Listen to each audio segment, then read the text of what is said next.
सनातन धर्म के 8 संस्कार में विवाह एक मुख्य और पवित्र संस्कार माना जाता है। धर्म शास्त्र के अनुसार मुख्य 8 प्रकार के विवाह होते हैं। ब्रह्म, देव, आर्ष, प्रजापत्य, असुर, गंधर्व, राक्षस और 50 विवाह। ब्रह्म विवाह को सबसे श्रेष्ठ और 50 विवाह को सबसे निम्न कटी माना गया है। आइए जानते हैं गरुड़ पुराण के अनुसार, भविष्य पुराण के अनुसार कि 8 प्रकार विवाह क्या क्या होता है। आप लोग इस चैनल में नया है तो सब्सक्राइब जरूर करना।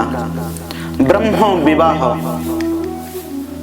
विवाह भविष्य पुराण में बताए गए सभी 8 प्रकार के विवाहों में सर्वश्रेष्ठ माना गया है।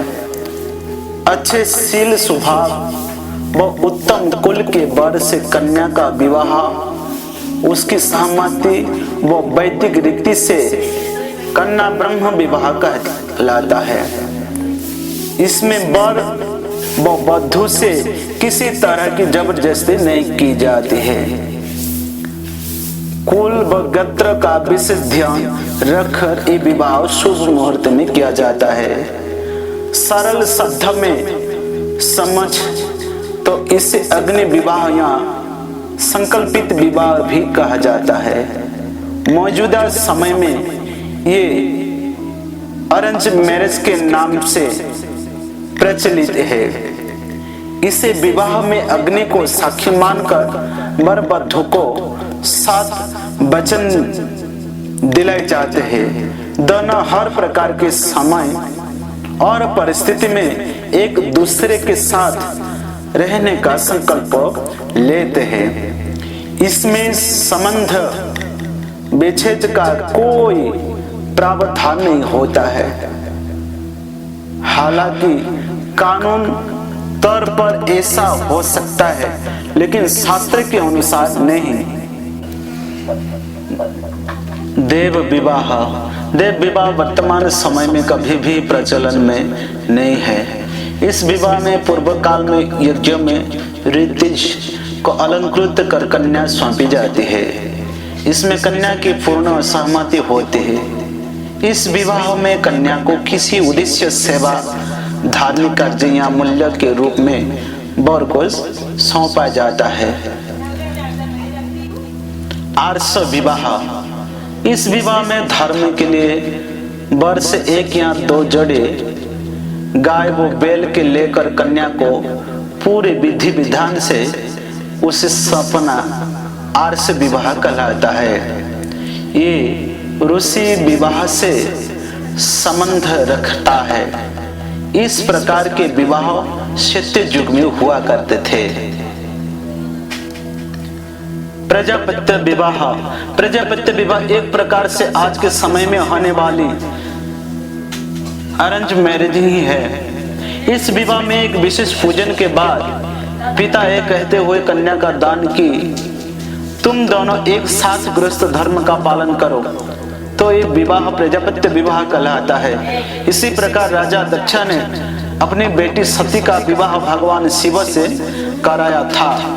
याज्ञवल्क्य के अनुसार इस विवाह से उत्पन्न संतान अपनी पीढ़ियों को पवित्र करने वाली होती है। असुर विवाह को सही नहीं माना जाता है। इस विवाह में कन्या पक्ष के परिवार को वर द्वारा धन या अन्य कोई प्रकार की संपत्ति देकर कन्या की मर्जी के बिना उससे विवाह किया जाता है। ये आसुरी विवाह कहलाता है। गंधर्व विवाह में वर और वधू आपसी इच्छा से अपने अपने परिवार से सहमति लेकर विवाह करते हैं। ये वर्तमान प्रेम विवाह की तरह है। भगवान कृष्ण और अर्जुन ने गंधर्व विवाह ही किया था। राक्षस विवाह ये प्रकार के से निम्न कोटि का विवाह कहलाता है। इस विवाह में किसी कन्या से मारपीट करते हुए उसका जबरदस्ती अपहरण कर उससे विवाह रचाया जाता है। रावण ने माता सीता के साथ इसी तरह विवाह करने का प्रयास किया था। पैशाच विवाह ये 8 प्रकार में सबसे निम्न कोटि का विवाह कहलाता है। इस विवाह में किसी सोई हुई नशे में मतवाली मानसिक रूप से कमजोर कन्या को उसकी स्थिति का लाभ उठाकर ले जाना और फिर उसके साथ शारीरिक संबंध बनाकर विवाह करना पैशाच विवाह कहलाता है।